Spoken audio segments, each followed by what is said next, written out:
Olá, tudo bem? Aqui estamos começando mais um curso e agora vamos tratar sobre as normas da BNT para artigos científicos. Nós vamos ter, durante esse caminhar, várias aulas. Vamos começar com artigos científicos, depois vamos para monografias e outros tipos de produções acadêmicas também. Acadêmico científico, de uma forma geral. Nesse primeiro momento, a gente está trabalhando o artigo científico porque ele é o mais utilizado, mas é bom que a gente já saiba logo de início a diferença entre artigo e monografia.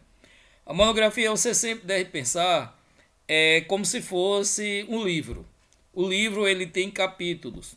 Cada capítulo, independente de onde termine um capítulo, metade de uma página ou não, o outro capítulo só vai começar numa outra página, sempre no início de página. E ele sempre é numerado, um, dois, três, quatro, normalmente. Também tem o sumário. Então, o livro ele é muito espaçoso, ele é cada parte separada. Quando você pensa em artigo, você deve pensar numa revista em que você pretende escrever para uma coluna dessa revista.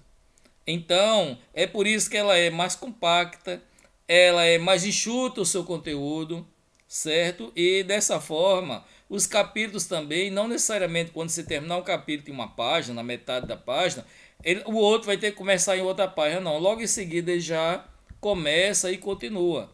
Então, essa é a diferença. Monografia também tem a ideia de ser uma escrita por uma pessoa, digamos assim.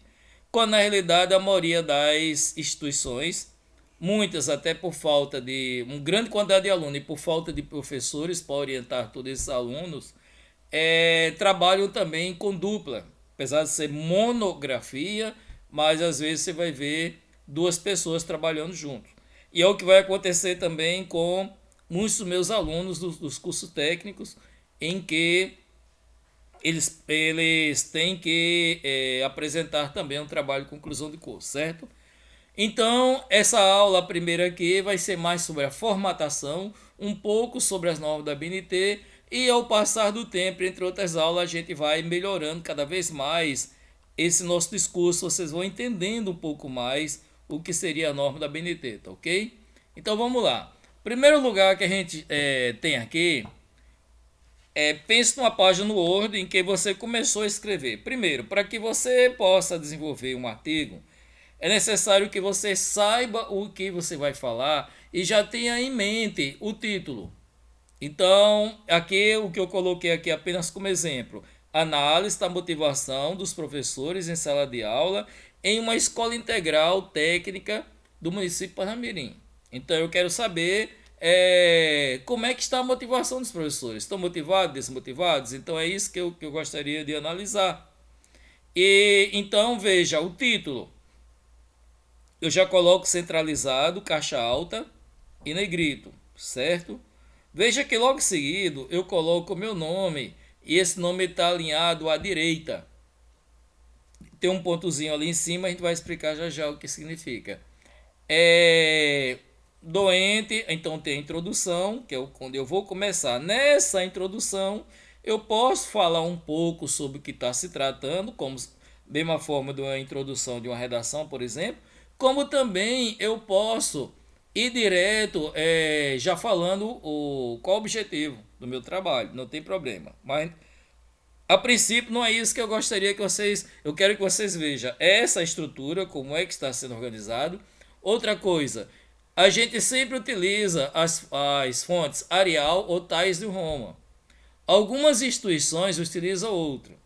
A norma da BNT, existe aquelas normas que são gerais e tem as normas que a gente fala que elas são flexíveis, porque a gente chamamos de normas institucionais. Por exemplo, a BNT jamais vai citar Arial, Tais de Home, fonte 12, fonte 14, fonte 10, nada disso. Ela simplesmente vai dizer que em determinados momentos a letra tem que ser maior, em outras a fonte da letra tem que ser menor. E a fonte que você utiliza para o seu trabalho, você vai começar do começo ao fim. A Arial, um certo consenso é que a maioria utiliza ela, mais até do que a Times New Roman, porque quando a gente vai imprimir, a qualidade da impressão com a letra Arial, ela é muito melhor, certo? Então é por isso que a maioria trata da fonte Arial. Então veja que lá em cima, se você olhar, está a fonte Arial, tamanho da fonte 12, certo? O título ele está centralizado, mas o texto em si ele está justificado, certo? Você jamais vai utilizar o texto alinhado à esquerda, à direita, não, entendeu? Ou ele está centralizado, justificado. A maioria é justificado. Centralizado está mais essa questão do título aí, tá ok? Então, primeira coisa que você tem que fazer logo no início é colocar a sua fonte para Arial e o tamanho 12. Você vai ter em algum outro momento utilização de fonte 10, não tem problema, a gente vai chegar em outra aula e explicar, que seria na citação. Claro que também tem, aqui também a gente vai ver nota de rodapé, que também é a letra menor, mas você não precisa se preocupar, porque na hora que você cria a nota de rodapé, ela já está no seu tamanho adequado, tá ok? Então, o principal que você deve saber dentro do Word é isso. Vamos lá, tem mais algumas coisas. Segundo, você deve pegar o seu texto, você vai, você pode clicar em qualquer parte da página, não tem problema. Você vai em layout de página e aí você escolhe a margem, clica em margem e a margem você vai colocar essa daí. A gente chama de 3232 ou 3322, tanto faz. O que seria isso? A margem superior, que é a parte de cima da folha, tem que ser 3. A margem esquerda também 3. A margem inferior, que é lá embaixo, 2. E a margem direita, 2. Sim, mas por que isso? Porque a BNT ela coloca isso aí. Primeiro, porque o número das folhas, dos trabalhos científicos, sempre é colocado em cima. Então, para que não fique muito junto do texto, e você vai sempre estar colocando, inserir as folhas em quase todas as páginas, né? A gente vai mostrar isso aí. Então, que seria no cabeçalho e não no rodapé. Então, automaticamente, para que o seu texto ele continue e não fique colado com esse número, é por isso que a gente dá um espaço de 1 centímetro a mais em relação ao padrão, não deixa todo quadrado. E no lado esquerdo, tem 1 centímetro a mais, por quê? Porque todo momento que você precisar encadernar, monografia muitas vezes tem encadernação francesa, igual livro. Ou mesmo com aspiral, veja que isso aí na encadernação vai comer 1 centímetro. Se você deixa igual 2 centímetros, esse lado vai ficar desproporcional. Então, no momento que você está ao lado esquerdo e você manda para a gráfica e você de repente encaderna, essa encadernação vai comer 1 centímetro da folha e aí sim o seu texto vai ficar de igual por igual. O outro lado tem 2, então aqui tinha 3, então eu vou comer 1, vai ficar 2, 2. Então a estética em si ela vai permanecer. Então é por isso que na parte de cima e na parte esquerda tem 1 centímetro a mais, certo? Então você já pega a sua folha e ajusta dessa forma. Você não vai ajustar lá na régua. Você vai aqui dentro, entendeu? Veja bem, você vai lá em layout de página e depois clica em margem e escolhe essa margem aí. Superior 3, inferior 2, esquerda 3, direita 2, tá ok? Então essa é mais uma dica. Outra coisa, entre linhas, com algumas exceções que a gente vai ver ao passar do tempo, deve ser sempre entre uma linha e outra 1,5, o espaçamento de uma linha para outra é 1,5 entre linhas, certo? Então isso aí é um outro detalhe, você não pode deixar em 1 nem 1,15, é 1,5. E observar bem se esses dois últimos aqui, adicionar espaço antes do parágrafo, depois do parágrafo, se eles não está escrito recuar. Se ele tiver escrito recuar, é porque naquele local que você está com o cursor, né, às vezes não é no texto todo, pode ser no título, pode ser no parágrafo, ele tem espaçamento a mais, certo? Então, esse espaço a mais que tem, que é de formatação, muitas vezes dá ideia, quando você termina um parágrafo para começar outro, que parece que tem uma linha entre eles. Na verdade, não tem. Então, você simplesmente seleciona essa parte e você clica onde estiver escrito recuar. Quando você clica, o texto ele se ajeita, formata normalmente, e aí você vai ver com esse nome adicionar. Então, se está adicionado, está normal. Se tiver o nome recuar, você vai ter que tirar porque vai interferir na estética do seu texto, certo? Isso aí, qualquer coisa mais na frente, a gente também pode ver com calma. Mas é exatamente depois desse tipo aqui da organização dos textos, logo em seguida você vai ver esse outro aqui, uma seta para cima, para baixo, tá aqui, e você clica na setinha de lado para colocar um e-mail, certo? É o espaçamento de linha. Ótimo. Bem, e a partir daí agora vamos para o nome. Veja, aqui depois que eu coloco o título, no artigo sempre tem o nome do autor. Muitas vezes é o autor e ou autores, se for mais de uma pessoa, e por último também o orientador.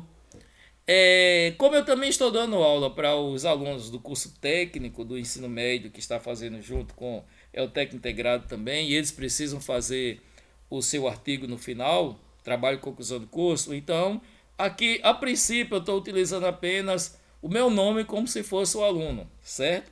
Você, depois que você coloca o título centralizado, na próxima linha você justifica a direita e aí você escreve sem negrito, certo? Você tira o negrito também e sem caixa alta. Escreve normal, como se deve escrever, com a primeira letra maiúscula de cada nome, pronto. E aí você vai, deixa o cursor na frente do ar de Oliveira, você vai em referências, que tem o arquivo primeiro, página inicial, inserir, design, layout e página, o próximo, referência. Quando você clica em referência, vai aparecer aqui no seu lado esquerdo, ó, inserir nota de rodapé, que tem um AB maiúsculo e um em cima, certo? Inserir nota, você clica nele. Automaticamente vai aparecer esse 1 aí, Oliveira elevado a 1, certo? Esse 1 aí significa dizer que lá embaixo, no rodapé dessa própria página, tá aqui, ó, embaixo, vai abrir esse campo, já com a letra pequena, esse traçozinho. A única coisa que você tem que fazer é colocar os dados para informar quem é o Henrique Eduardo Oliveira. Então, nesse caso aqui, eu coloquei aluno, né, da segunda série técnica do ensino médio, turma 2TB, da Escola Estadual Dr. Antônio de Souza, Panamá, tal. Ou se eu tivesse também na faculdade, eu teria que dizer também aluno ou discente, no caso, do curso de administração de empresa, do curso disso, aquilo outro, da universidade, tal, pronto. É isso aí, é os seus dados.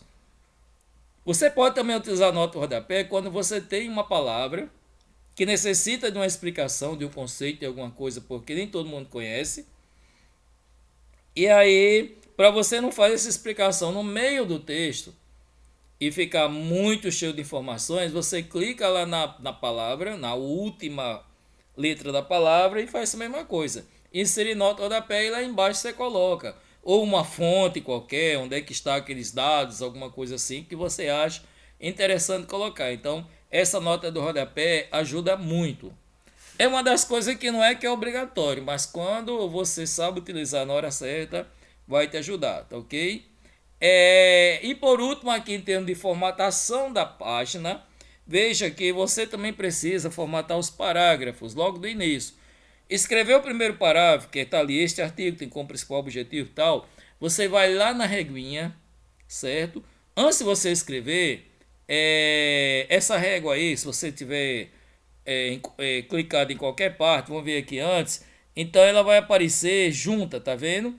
Sempre deixa essa régua aparecendo, a régua aí. Veja que as duas partes ela tá junto. Se você pega pela parte de baixo, clica e arrasta, você está aumentando o nível de página que você não precisa, porque aí você já fez lá na formatação dizendo que era 3 na esquerda, você não precisa. Só que a parte de cima dela, se você clicar e arrastar, você está mexendo no parágrafo. Então você clica e você vai até, veja, tem um tracinho, um e-mail, 2, né, aqui. Então veja bem, no meio entre 1 e 2 é o e-mail, com certeza, mas aqui entre 1 e meio é 1,25. Metade de meio é 50, né? Então 1,25.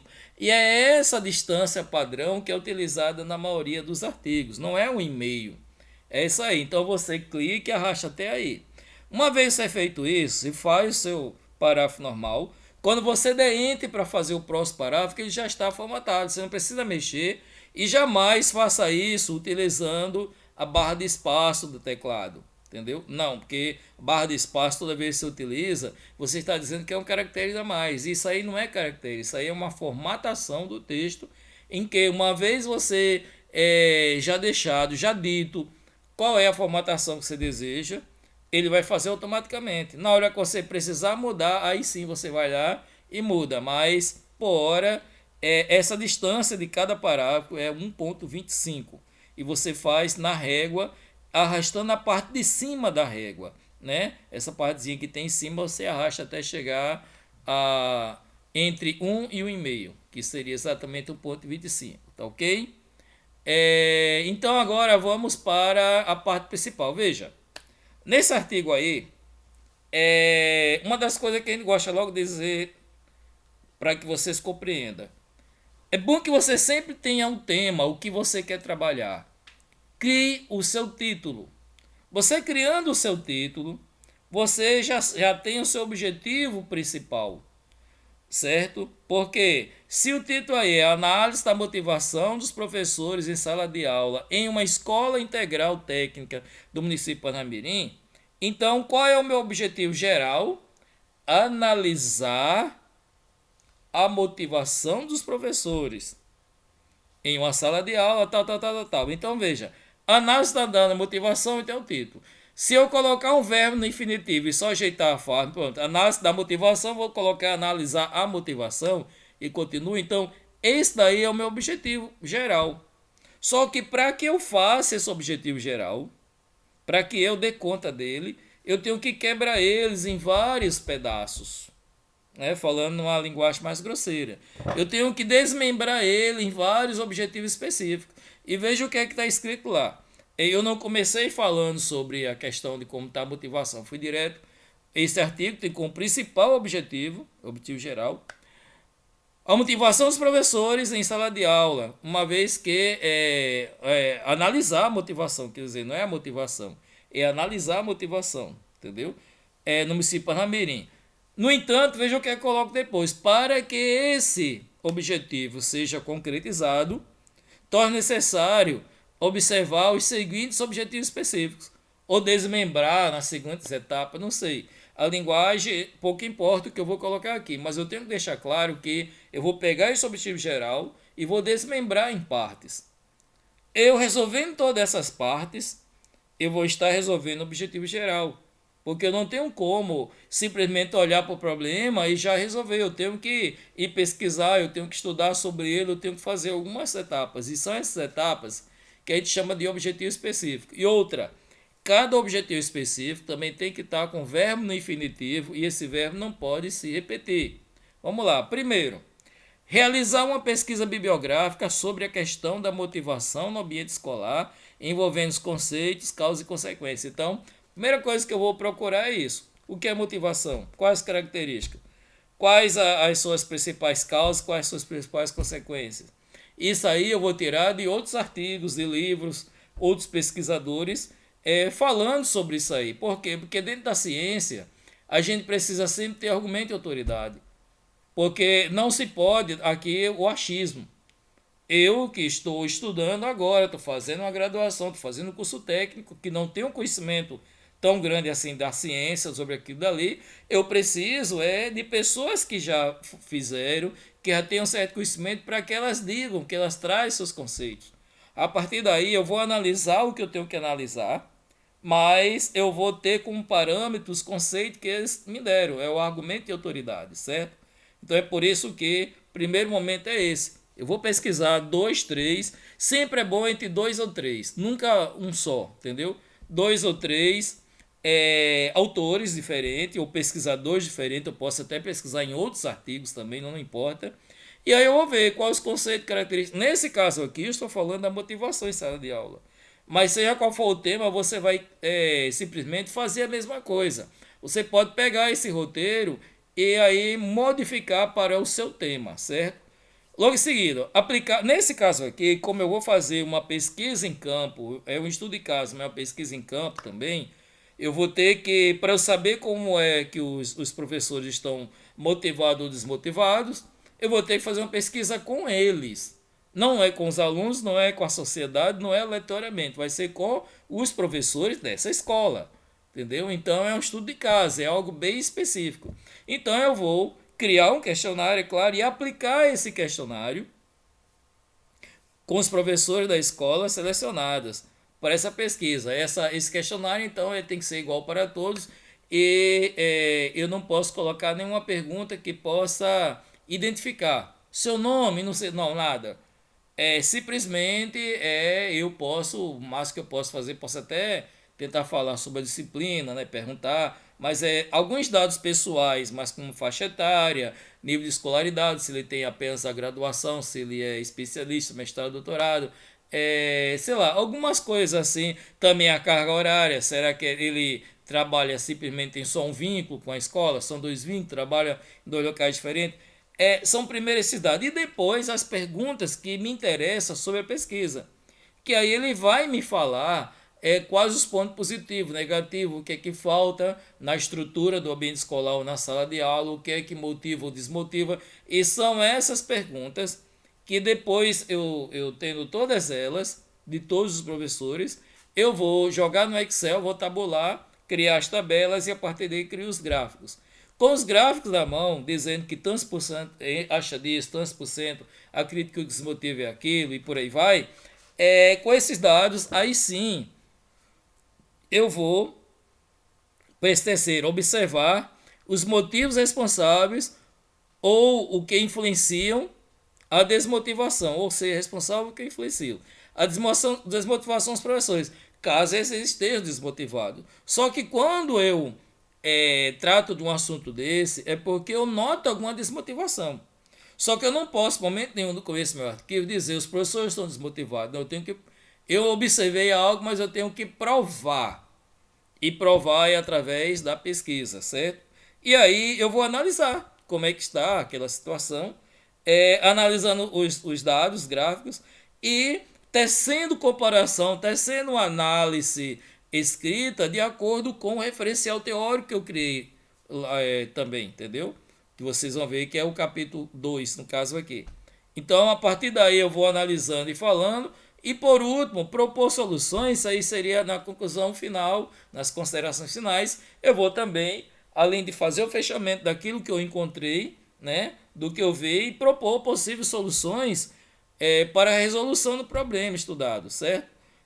Ou soluções para resolução, ou soluções para, pelo menos, aliviar. Tem casos que não tem como você acabar com aquele problema do dia para a noite, mas você tem como, né, fazer algo paliativo, a partir daí vai trabalhando até que tudo se resolve, certo? Então, veja bem, você tem na sua introdução o objetivo geral, e esse objetivo geral, você é necessário que você desmembre eles em 3, 4, sei lá, quantos for preciso, objetivos específicos. Esse objetivo específico, tanto quanto o objetivo geral, tem que estar com o verbo no infinitivo, certo? E esses verbos, principalmente no específico, eles não podem repetir. A partir daí, você parte para... Você pode falar da problemática, o que é que você está, que seria o título, uma pergunta, né? Que você pretende responder, eu não coloquei aqui, mas você poderia muito bem. A problemática desse artigo aí é como se encontra a motivação dos professores em sala de aula, em uma escola tal, tal, tal, pronto, do mesmo jeito. Então, como se encontra? Então, é você pegar o próprio título, pegar o próprio objetivo geral e transformar ele numa pergunta. Como que se encontra? Porque é isso que você vai resolver. Veja, toda a redação, certo? Como toda produção científica que você vai fazer, artigo, monografia, dissertação em tese, você tem um problema para resolver. Na redação também, a redação do Enem, a maioria das redações tem redação que está só ali, você faz introdução, desenvolvimento, conclusão e tal, mas na realidade a redação ela serve principalmente para que você traga um problema e que no final você diga alguma proposta de solução. Mas é bem pessoal, isso aí você vai fazer com seus dados. Para o artigo, não, você também pode falar, por isso que eu disse, você pode começar a introdução falando um pouco também sobre o que realmente se trata, mas o que você vai buscar, você vai propor soluções também depois que você analisa tudo, certo? Partiu daí, também é interessante que você agora trabalhe a relevância do seu artigo. O que seria a relevância? Por que o seu artigo é importante? Por que você deve escrever esse artigo? Por que as pessoas devem ler o seu artigo? Entendeu? Por quê? Você não deve fazer algo simplesmente por fazer. Você tem que procurar fazer algo que tenha um objetivo. E o objetivo é ele ser relevante. E aí, cada parágrafo desse é relevância para quem? Para a sociedade, para a escola, ou se for no caso, se você tiver dentro da faculdade, para a comunidade acadêmica e para você. Então, cada um desses você vai colocar. É como se você fosse lançar um livro, você coloca um livro assim na prateleira e você tenta explicar às pessoas: olha, esse livro aí ele vai ser importante para a sociedade, porque eu trato disso, eu trago conhecimento sobre isso, é uma oportunidade de discutir sobre isso aqui, é mais uma fonte de pesquisa. Então, isso é relevante para a sociedade. É relevante também para o meio em que eu estou, né? Porque aí aqui mesmo, vamos lá, ó, eu coloquei aqui com minhas palavras, a relevância dessa pesquisa para a sociedade se justifica diante da oportunidade de produção de novas fontes de estudos e discussões sobre o tema abordado. Aqui a gente está falando sobre a motivação dos professores, certo? Como isso aqui poderia ser interessante realmente para a sociedade? Vamos ver na prática se realmente faz sentido ou se apenas eu estou colocando palavras para ficar bonitinho. Veja, se os professores estão desmotivados, os alunos também estão tendo algum déficit de aprendizado, alguma coisa estão sendo prejudicados, certo? O ensino não é o mesmo, eles não estão mais com tanta vontade de ir para a escola e tal. Isso aí reflete dentro da escola, como também os pais vão notar.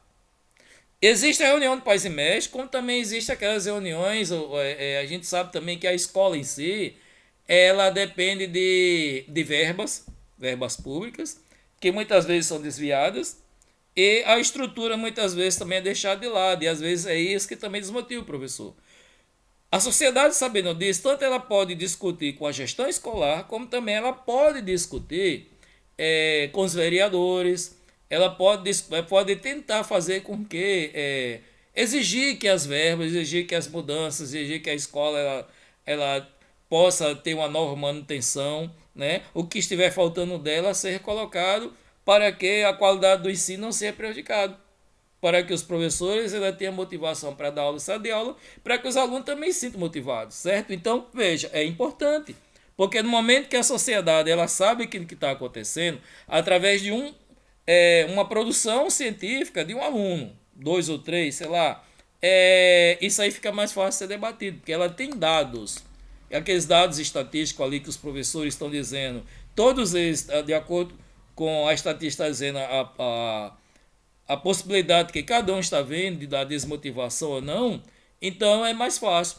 Para a escola, para todas as escolas de ensino médio, que estou falando das escolas de ensino médio, técnicas integrais ou não, essa pesquisa pode auxiliar a percepção da gestão escolar em relação às causas e consequências da desmotivação. Então veja bem, muitas vezes há um problema dentro da escola, esse problema está na sala de aula. Só que o gestor, ele na maioria das vezes, ele também é professor, mas enquanto ele está como gestor, ele nem sempre está em sala de aula, ele nem sempre está sabendo o que está acontecendo em sala de aula, certo? Então, no momento em que os alunos trabalham algo e levam até ele, isso aí faz com que ele possa ficar mais preocupado, saber o que está acontecendo e procurar soluções. Entrar em contato com a Giredi, entrar em contato com a Secretaria Estadual de Educação, entrar em contato, sei lá, se for uma questão de muitas escolas, vai até o MEC. Mas o que eu quero dizer é que vai ajudar também a gestão escolar a saber sobre o problema. Como, por exemplo, o problema de assédio sexual, né? Que é o problema que enquanto você fica calado, está acontecendo ali, só uma minoria está sabendo. Quando esse tema, esse assunto vai à tona e vê que tem muitos casos que precisa ser resolvido também, então fica mais fácil de ser trabalhado.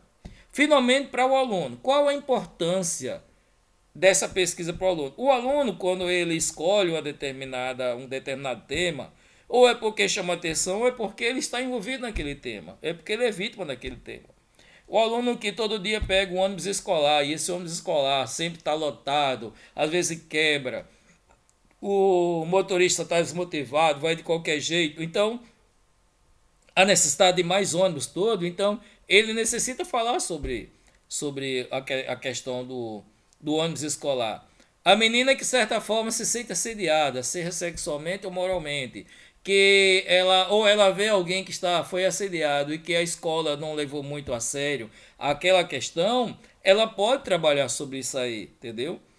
E tem mais do que isso, também pode haver por parte do aluno a motivação, o desejo de utilizar esse tema futuramente dentro da universidade, em congressos, pode ser também em qualquer encontro científico também que tenha, ou numa pós-graduação, se já tiver também já terminado a graduação, de dar continuidade àquele tema, porque esses temas sempre continuam. E muitos profissionais, muitos alunos se transformam em grandes pesquisadores dessa forma. Pega algo que gosta e vai trabalhando ali em cima. Veja o que eu coloquei aqui. Ó. Finalmente, para o aluno pesquisador, trata-se de uma oportunidade de aprendizado e de contribuição com a ciência na busca de possíveis soluções para o problema estudado e por aí vai. Então, além do mais, ele também pode utilizar isso aí em eventos científicos como congressos, conferências, seminários, né, simpósios, etc. E tal. Então é isso que eu estou dizendo, certo?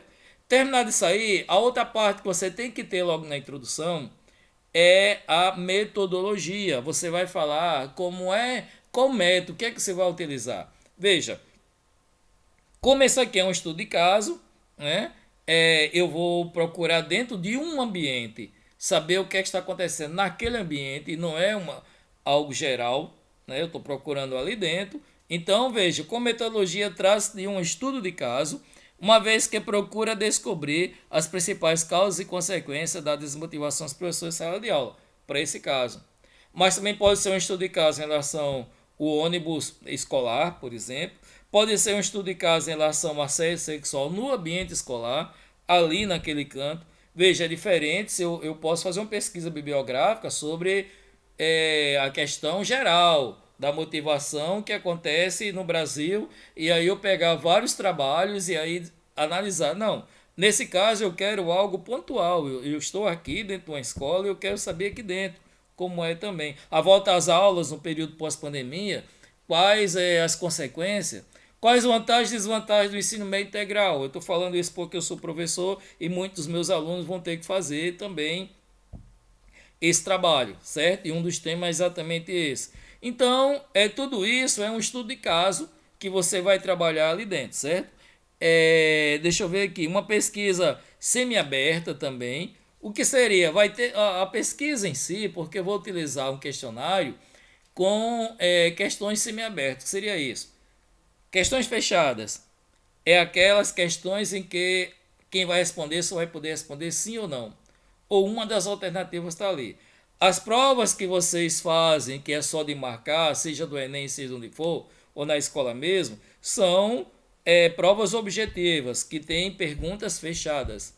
Semi-aberta é quando as perguntas são fechadas, mas quando você deixa entre aquelas sim, não, sei lá, as opções que tem, você deixa outras. E aí nessa outras, quando a pessoa marca esse, você deixa o canto para que ela explique quais são essas outras.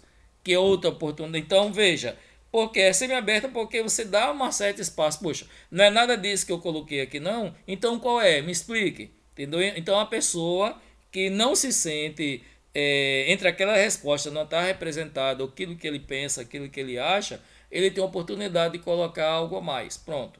Mas não vai fazer uma dissertação, nada, vai simplesmente colocar ali.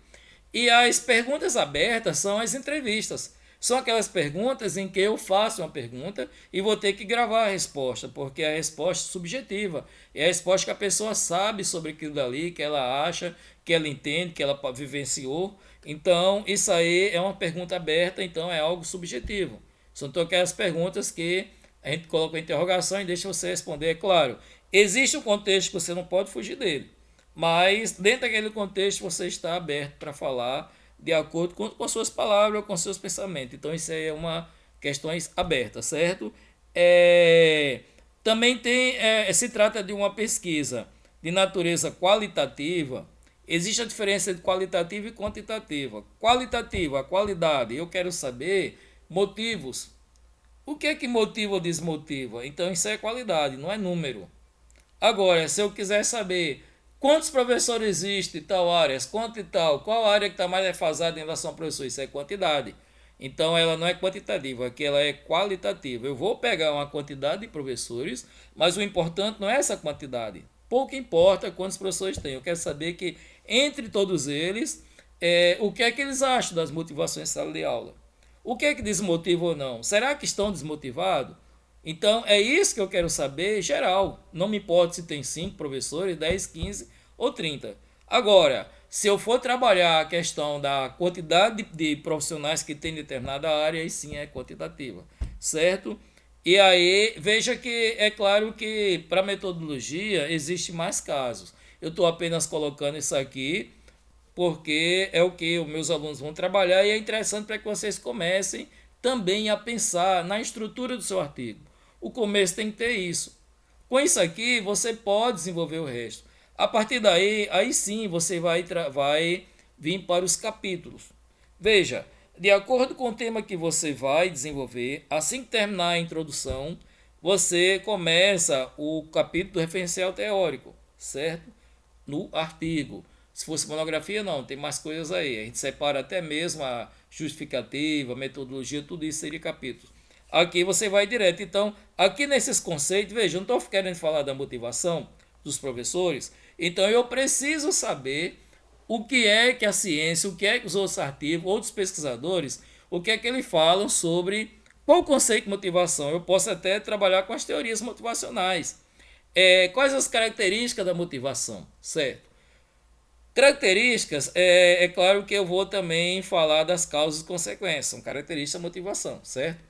Mas aí eu falo os conceitos, as características que seria motivar, como a pessoa poderia estar motivada.